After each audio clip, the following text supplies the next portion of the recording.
Coming up on EagleVision News, El Nino is coming to town. Are you ready? And see which magazine powerhouse is making a huge change to their publication. Also, we'll give you a look into Biola students and the presidential election. All this and more on EagleVision News.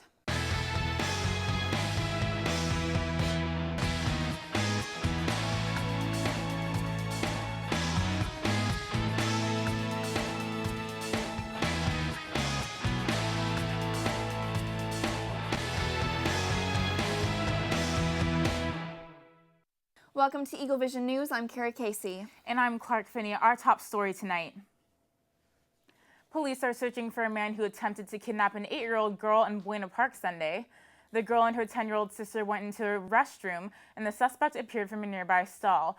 Buena Park police say the man grabbed the child, but after facing some resistance, released her and left. There are no other reports of a similar incident in the area. The 6'1" male suspect is described as a Hispanic with dark skin, between 25 and 35 years of age. Anyone with information on the suspect is expected to call Buena Park police immediately. On Tuesday, Planned Parenthood announced payments for fetal tissue collections are no longer going to be accepted. Planned Parenthood President Cecile Richards said even minimal cost coverage will not be accepted. This new policy is in response to undercover investigative videos shared by pro-life group Center for Medical Progress. Over the summer, the graphic footage went viral and prompted multiple Congress investigations into Planned Parenthood. Pro-lifers say this new policy is an admission of guilt, but the organization's supporters claim the policy stunts an anti-abortion agenda. And the LA County Health Department launched a campaign this week to help fight childhood obesity. The campaign is called Water, the Healthiest Choice. Ads that show the health dangers of sugary drinks have been installed at bus stations around LA. The online campaign on the health department's website aims to give healthy eating tips to parents. California does have one of the lowest adult obesity rates in the U.S., but it also has the highest rates of obese children. Up to 17% of 2 to 4-year-olds in low-income families are obese. USC terminated their head football coach Monday. Steve Sarkisian was asked to take an indefinite leave of absence when he reportedly arrived to a team meeting under the influence. USC's athletic director followed up with his final decision to fire the coach Monday afternoon. Sarkisian has been under scrutiny since August when he was caught slurring his words and shouting explicitives during the football program's annual pep rally. Although the event was closed to the media, eyewitnesses stated that he appeared to be intoxicated. Until further notice, USC's offensive coordinator Clay Helton has taken on the temporary role of head coach. Now El Nino is too big to fail, according to a meteorological report. It's not a question of if, but when, as Californians brace for the storm's impact.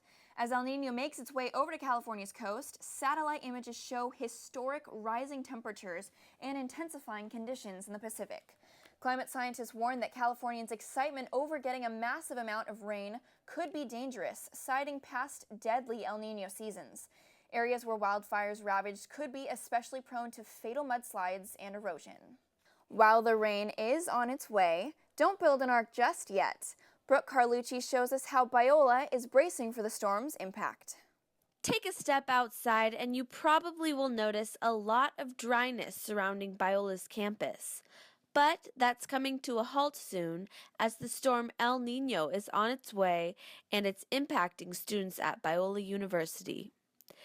Every few years, winds shift in the Pacific Ocean, warming the water more than usual, causing heavy rain in California.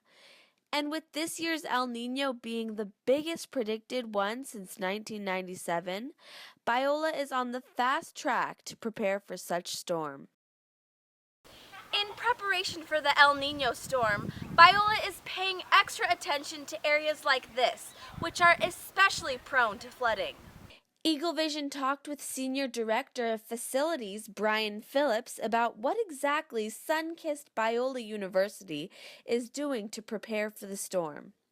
We've got a rain plan in place to close 3 of our parking structures if water were to run in them.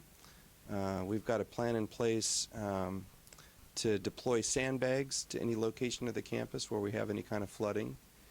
And we've got roof inspections ongoing to make sure that our buildings are watertight. And with forecasters saying this is the biggest storm coming in the past 65 years, it has been unofficially named Bruce Lee. EagleVision talked to Environmental Science Director Mark McReynolds, who gives some more perspective on what Biolans can expect. Typically what happens in California is when we have an El Nino, we get above average or far above average amounts of rain. And a lot of folks think that might be a really good thing because of the drought. It depends on whether or not things flood or not. Biola can be expecting a change from all this dryness in a couple of months. This has been Brooke Carlucci, EagleVision News. Playboy is no longer publishing nude photos in their magazines. The magazine will still feature women in provocative poses, but they will no longer be fully nude. Playboy's print circulation that once measured in the millions has now dropped to 800,000. Playboy Enterprises CEO Scott Flanders stated, "You're now one click away from every sex act imaginable for free, so it's just passé at this juncture." Playboy plans to also change the style of paper in their magazine in order to give it a more collectible feel. The change is set to take place in March. Wow, this story is just kind of an impact, for the porn community. And part of me feels like it's kind of a win for the anti-porn side. But at what cost? We're so desensitized as a culture to erotic images of women that you can't even make a profit off of it. Absolutely. And it's crazy to think that at one point Hugh Hefner had the cover with Marilyn Monroe in 1953. That was huge, groundbreaking, and people, their viewership went up 400% because of that. And now it's just so easily accessible these days that it's not even exciting anymore. And they're turning the magazine more into a collectible. So. Yeah, it's really gross. And the old joke, I guess, was that you read Playboy for the articles, so I guess that has to be true. Yeah, I definitely have to be looking at the articles now since there's not really any nudity happening. Yeah, well, I don't know. I won't be looking, but we'll have to see what happens. And you know that Tori is happening outside this week, but do you know why? Well, reporter Jocelyn Curtin has the story. Tori on the lawn is probably a phrase you never thought you'd hear. Traditionally held in Chase Gymnasium, this year Biola's 80th Tori Memorial Conference has seen some major changes besides only requiring students to attend 5 sessions. Tori Conference will be on the lawn because of budget cuts this year. We were unable to get the liability to do the gym and overflow sites. We tried to center everything around the lawn. Instead of having the campus spread out, we're trying to bring everyone together. In order to accommodate the students, 4,000 chairs will be set up facing Calvary Chapel, and right where I'm standing is center stage. So we're going to have 4 main entrances and exits. They'll be on all 4 corners of the lawn, and then we'll have the seatbelt looking holders going around all 4 of the sides. Students have mixed feelings about Tori Conference taking place on Metzger. I think it's really exciting. A lot of times everyone's cramped into the gym and it's hot and everyone's sweating. So it's going to be good to be out in the open. I feel like it won't be productive to message. Being outside, the sun, the heat, I won't be able to concentrate, and I don't think it's a good idea. Unclear as to whether or not Tori Conference will continue to take place on the lawn, but one thing we do know, this year's conference will be one to remember. It depends on budget cuts within the university, but if it works really well this year and we don't want to change anything, we're going to have it on Metzger lawn again next year. Go to Biola's Student Life webpage under Chapel and Ministries, and there you will find more information on Tori Conference. This is Jocelyn Curtin reporting for EagleVision News. Now we have Jennifer Jensen with us to give us an update on news and technology. Jen, what's going on with Netflix? That's right, big changes for consumers coming up. Netflix announced that it will be raising the price of its most popular service yet again in 2015. The cost of the streaming plan is set to increase by $1 per month for all new subscribers. Instead of paying $8.99, the price has jumped to $9.99, making Netflix and chill a little bit more expensive. Netflix did announce that they will not be extending this price jump to existing customers for the upcoming year. The company says that the funding is needed to allow expansion on the acquisition of new films and TV content. The popular web store Etsy may be facing a rival competitor for the online do-it-yourself industry. Amazon will be launching its own version of the ever-popular craft and vintage product market called Amazon Handmade. In hopes of getting a share of Etsy's $532 million in gross sales, Amazon's rival site has the unique feature of including its prime 2-day shipping rates to the handmade orders. The website will be launched Thursday of this week. On Saturday, a U.S. college student purchased and briefly owned the google.com web domain for $12.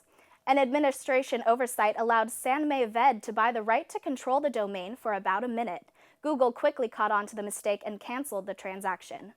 As a reward for spotting the error, Google offered VED a cash reward, but instead, VED requested that the money be donated to the Art of Living India Foundation, prompting Google to double the amount of money given to the charity.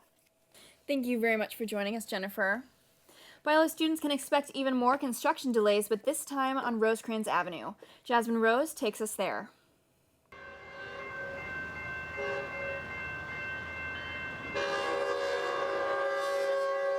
Located off of Rosecrans and Marquardt Avenue, California's most dangerous grade crossing is in the first phase of development. Los Angeles Metro officials have high goals to enhance traffic flow. It'll improve traffic. Your grade separating, which is a grade separation, means that traffic from the trains runs separate from cars, pedestrians, and bikes and trucks. So that allows cars to move safely through the intersection without having to worry about or stopping for trains. What developers want to get out of this new rail site is to have the two intersections going above or below the new designated rail site. Other alternatives are being looked at during the planning phase for rerouting the intersection. The budget for this project is around $130 million. It's more complicated from an engineering point of view in terms of setting up the geometrics of the intersection. So the costs go up because of that. Plus, there's added costs of buying property, acquisition, as well as construction. Beginning in March 2018, Phase 4 will be in motion, involving a 2-year construction deal for the new grade crossing. For EagleVision News, this is Jasmine Rose. And now Tori Andreas joins us in the studio for a look into world news. Tori, there was a devastating attack in Turkey this weekend. What happened? That's right. 2 bombs exploded at a peace rally in Ankara, Turkey on Saturday morning. The blasts killed 95 people and left 246 injured, making it the deadliest reported attack in Turkey's history. Initial reports suggest that both explosions were set off by suicide bombers. The attack occurred just weeks before Turkey's parliamentary elections. Thousands of protesters have since taken to the streets to rally against the Ankara administration. Turkey's government has declared a 3-day mourning period across the country and has promised to catch and punish the perpetrators. A U.S. jet has a close call with a Russian fighter over Syria. U.S. pilots had to divert over Syria when a Russian fighter jet came within 20 nautical miles of the aircraft. According to U.S. officials, 2 F-16s were attempting to bomb an ISIS target when the incident occurred. The United States does not think the Russians will attempt to shoot them down, but commanders don't trust Russia not to make a mistake. New air safety laws that require American pilots to move away if Russian aircraft come within a 20-mile limit have been implemented to help keep the pilots safe. Thank you so much for the update, Tori. And although there's just a year until the general election, we want to see how ready Biola students are. Reporter Angeline Wong got some interesting perspectives. Take a look. Hi, my name is Angeline Wong. The 2016 presidential election is coming up, and we want to see if Biola students are prepared. Can you just list like 3 candidates from either party off the top of your head? Can you list like 3 presidential candidates? Can you list like 3 candidates like from either party off the top of your head? Donald Trump. We have Ben Carlson. Oh my goodness. Bernie, Trump, and Clinton. Nice, good job. That was fast. Donald Trump. Hillary Clinton, Bernie Sanders, Hillary Clinton, Jeb Bush, Ron Paul, the lady, Bill Clinton. And can you guys list as many presidential candidates as you can off the top of your head, either party? I can try. Right now? No, I can't. Just try. I can't. There's a guy with like the hair. No. Some Biola students are well informed about politics, while others have a ways to go. For now, this is Angeline Wong for EagleVision News.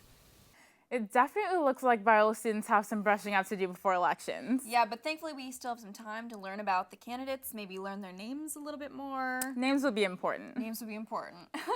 And while we can't forecast who the president will be, let's get a weather forecast, Brooke. Is El Nino hitting this week? You know, we will be getting a little taste of El Nino, but first, let's take a look at this beautiful beach behind me. This is El Matador Beach, only 30 miles from Biola. Talk about date night, sunset, walk on the beach. It's perfect. Now let's take a look at our current conditions. We've got a high of 88 today. Now that is a little bit toasty. This morning, starting out with 75 degrees and cooling down to 74 in the evening. Now let's go to our national forecast. All right, it is getting hot in California. It is on fire. I mean, look at San Francisco, 95 degrees. We've got 99 in Palm Springs. Will it ever cool down? Let me tell you.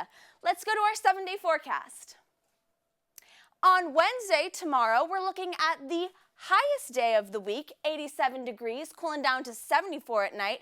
We have 30% chance of rain. And then we go to Thursday, cooling down, 82 degrees, and we've got 70 in the evening, 40% chance of showers, rain. And on Friday, we've got 81 degrees, cooling down once again, 68 in the lows. And on Saturday, once again, 81 degrees, 65 in the evening. And on Sunday, that's when we'll get our taste of El Nino, 50% chance of rain, but it's hot rain. I don't know how we feel about that. And on Monday, rising up again, 83 degrees, low of 67, and Tuesday, hot again, 85 degrees and low of 67. But fortunately, we do get some rain, so there's that El Nino for you guys. Back to you in the studio. That's all for our show this week, and we're taking a short one-week break, but tune in next time to see how the new science building is already impacting classes. And we'll give you an update on how Biola students are doing after Disney raised its prices. Make sure you check us out and follow us at BiolaEV on Facebook, YouTube, Instagram, and Twitter. We'll see you next time.